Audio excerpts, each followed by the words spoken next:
IES 이슈 진단. 예수 한 몸 이슈 진단은 모두가 함께 행복하게 사는 세상을 추구합니다. 오늘의 이슈는 사회 불평등 누가 조장하는가입니다. 본 이슈는 데니얼 돌링이 쓴 불이란 무엇인가 하는 책을 참고로 했음을 알려드립니다. 그는 사회 불평등을 지속시키는 5가지 거짓말이라고 하는 그런 제목으로 이 불평등을 소수의 권력자가 조장하고 있다 이렇게 갈파하고 있었습니다. 그가 주장하고 있는 사회 불평등을 조장하는 소수의 권력자들이 하는 거짓말, 첫째는 엘리트주의는 효율적이다 하는 겁니다. 그에 따르면 소수의 권력자는 교육적 분리를 스스로 형성하도록 하기 위해서 엘리트주의를 지향하도록 하고 있다 이렇게 보았습니다.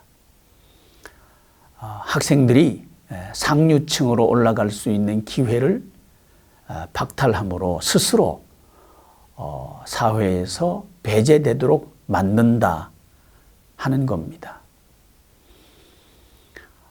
이러한 것은 교육 현장에서 분리, 성적을 통해서 이런 분리 현상을 나타내게 되는데, 그는 이것을 이제 편견을 양성하는 인큐베이트 정도로 보았습니다. 그래서 시험으로 결정된 점수, 그리고 순위를 가지고 사람들이 불안을 느끼게 하고 또 절망감에 빠지게 해서 스스로 도태되고 스스로 배제되는 것을 선택하도록 소수의 권력자가 교육을 통해서 야, 이것이 엘리트다 하면서 이게 효율적인 세상을 만든다 하고 속이고 있다는 거였죠. 엘리트주의는 효율적이다. 첫 번째 거짓말이었습니다.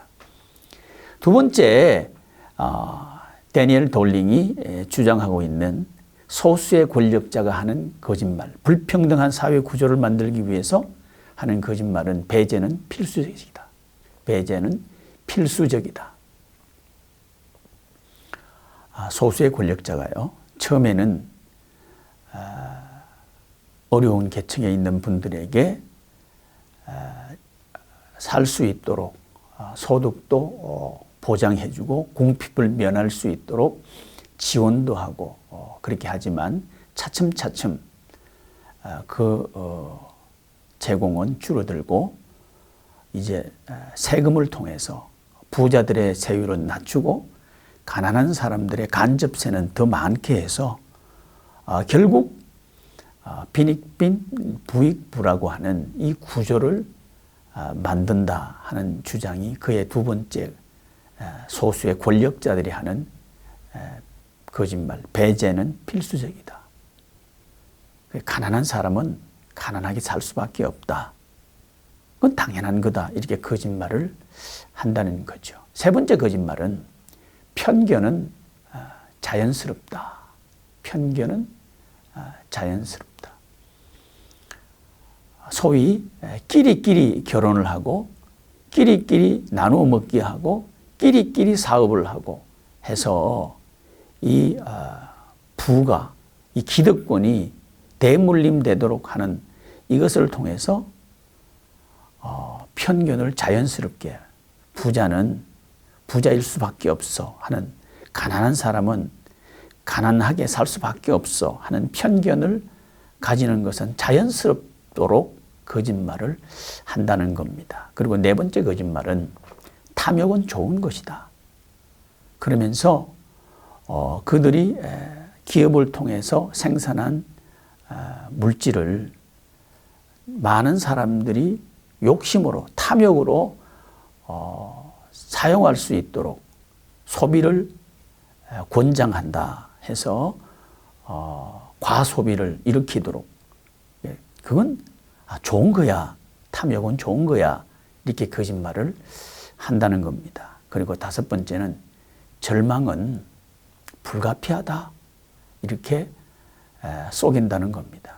소위 경제 발전이 일어날수록 삶의 수준은 높아지지만 상대적인 빈곤이 극심해져서 우울증을 겪게 된다는 겁니다.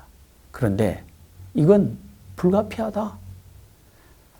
편리하게 살면 우울증을 겪는 건 어쩔 수 없는 거야 하면서 사람들을 그렇게 사는 것이 당연하다는 인식을 갖도록 이 소수의 권력자들이 한다는 겁니다. 가만히 들어보니까 그럴듯해요. 일견, 맞네. 우리 사회가 그러니까, 그럴 수밖에 없구나. 끄덕끄덕 동의하도록 하는 면이 있습니다. 그런데 저는 좀 더 생각해 봤습니다. 이 거짓말 누가 하는 거야? 소수의 권력자들이 거짓말 하는 거야? 하고 제가 스스로에게 질문해 봤습니다. 아무리 물어봐도 한쪽 측면은 그래, 맞아.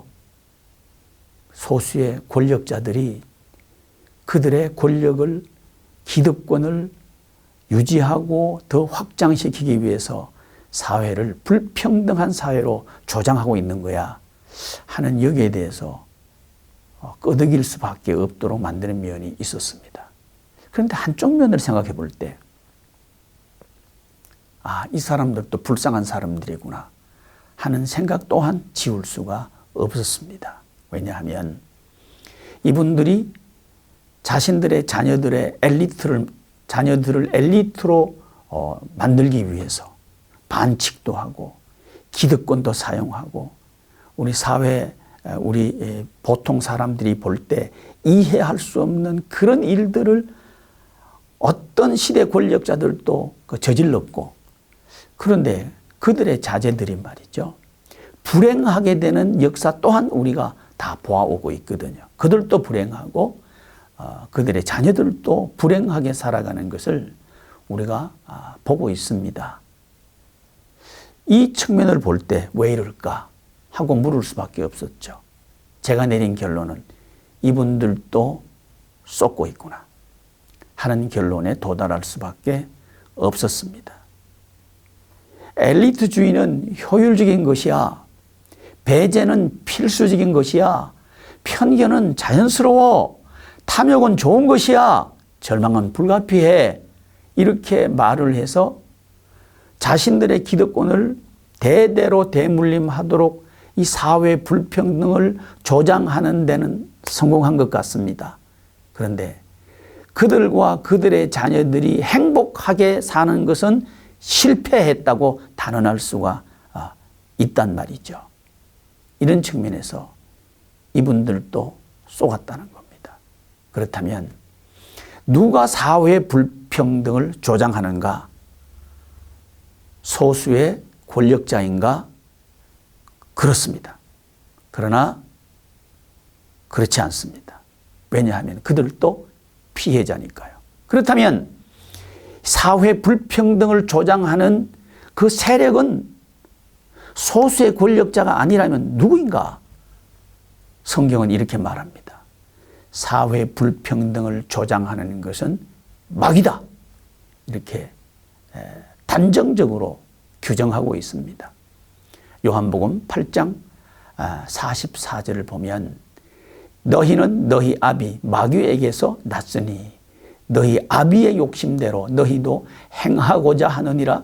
그는 처음부터 살인자요. 처음부터 살인자요. 사람 불행하게 만드는 처음부터 그런 살인자요. 진리가 그 속에 없으므로 진리에 서지 못하고 거짓말을 할 때마다 이 마귀는 거짓말을 한다는 말이죠.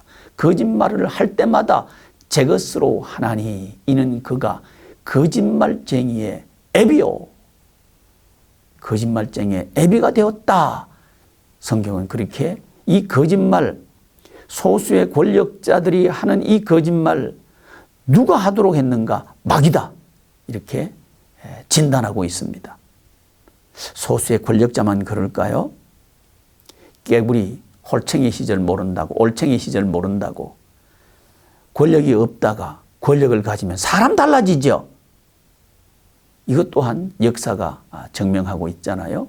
그렇다면 이분들은 또 소수의 권력자가 되어버리는 거죠. 이분들도 피해자라는 거죠.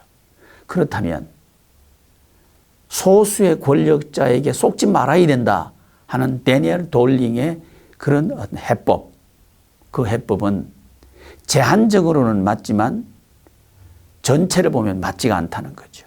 왜? 그들도 피해자니까요.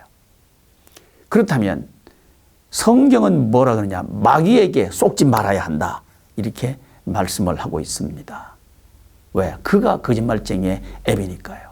가난한 사람도 권력이 없는 분들도 이 마귀에게 속아서 그 권력을 흠모하게 만드는 거짓말쟁이, 그건 마귀라는 거죠. 그래서 성경은 마귀에게 속지 말아야 이 불평등한 사회 구조가 개선이 된다. 평등한 사회로 만들어진다. 이 거짓말 속지 말아야 한다. 소극적인 대안이고요. 적극적으로는 모두가 평등한 공평한 세상을 살도록 하기 위해서는 복음을 믿고 복음을 전파해야 된다. 왜? 복음에는 하나님의 의가 나타나서, 의라고 하는 것은 모두가 인정하는 옳은 일을 말하거든요. 그래서 로마서 1장 17절을 보면 복음에는 하나님의 의가 나타나서 믿음으로 믿음에 이르게 하나니 기록된 바 오직 의는 믿음으로 말미암아 살리라 함과 같으니라. 여기서 하나님의 의는 차별이 없다고 로마서 3장 22절에 말씀합니다. 차별 없는 세상.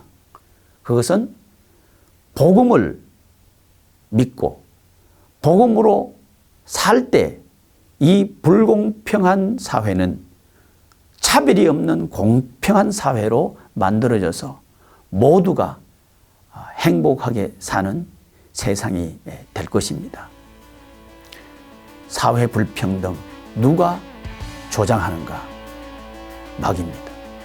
이것을 해결하기 위해서는 뭘 해야 되는가? 우리 크리스찬, 기독교인들이 복음을 믿고 복음으로 살고 복음을 전하면 우리 사회는 보다 공평한 사회가 될 것이라고 생각합니다. 감사합니다.